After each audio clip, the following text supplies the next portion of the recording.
안녕하세요. 해피트리 TV에 오신 것을 환영합니다. 재미있는 프로그램이 많이 준비되어 있어요. 준우의 일기 22번째 이야기 독일 여행 2편 준우의 용감한 사과 미션. 준우의 독일 여행 둘째 날 아침이었어요. 오늘은 배가 오가는 커다란 항구 도시 함부르크에 왔지요. 아침 일찍 예쁜 붉은 벽돌 건물들이 가득한 리베크라는 도시를 구경하고 다시 함부르크로 돌아왔어요.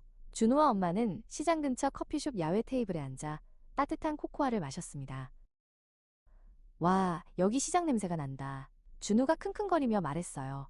아빠가 씩 웃으며 준우를 바라봤어요. 준우야, 이제 우리 시장에 가기 전에 중요한 미션을 하나 해볼까?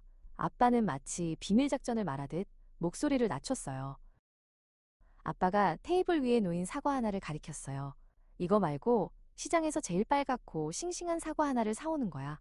혼자서 말이야. 준우의 얼굴이 갑자기 굳어졌어요. 혼자서? 시장은 사람들이 아주 많고 시끄러운데 준우는 겁이 났습니다. 무서워, 아빠. 준우는 길을 잃을지도 몰라요.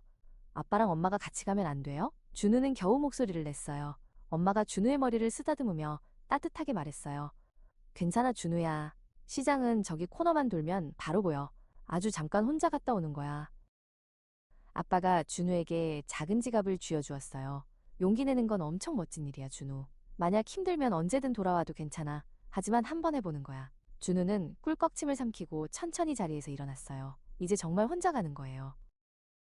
준우가 코너를 돌아 시장 쪽으로 걸어가는 순간 엄마와 아빠도 조심스럽게 자리에서 일어났어요. 너무 멀리 가진 못하게 해요. 엄마가 속삭였어요.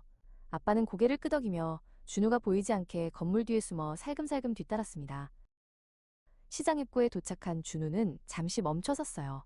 와, 정말 사람들이 많다. 준우는 가슴이 두근거렸지만 깊은 숨을 크게 들이마셨어요. 그리고 제일 눈에 띄는 빨간 사과들이 보석처럼 빛나는 과일 가게를 향해 걸어갔어요. 준우는 용기를 내어 가게 아저씨에게 손가락으로 빨간 사과 하나를 가리켰어요. 이거 하나만 주세요. 아저씨는 준우의 용감한 모습에 활짝 웃으며 사과를 건네주었어요. 지갑에서 동전을 꺼내는 준우의 손은 이제 떨리지 않았어요. 미션 성공. 준우는 세상에서 가장 소중한 보물이라도 든 것처럼 사과를 꼭 껴안고 커피숍으로 달려갔어요. 뒤에서 몰래 따라오던 엄마와 아빠는 준우가 너무 신나서 달려오는 바람에 재빨리 건물 뒤로 다시 숨어야 했답니다. 성공. 준우가 혼자서 사왔어요. 준우는 씩씩하게 외치며 아빠에게 방금 사온 사과를 보여주었어요. 아빠와 엄마는 박수를 짝짝 쳤어요. 준우는 아까의 두려움은 완전히 사라지고 세상에서 가장 용감하고 뿌듯한 사람이 된 것처럼 어깨를 으쓱였답니다. 오늘도 준우의 일기를 읽어줘서 고마워. 다음에 또 만나자. 잊지 말고 구독과 좋아요 눌러줘. 안녕.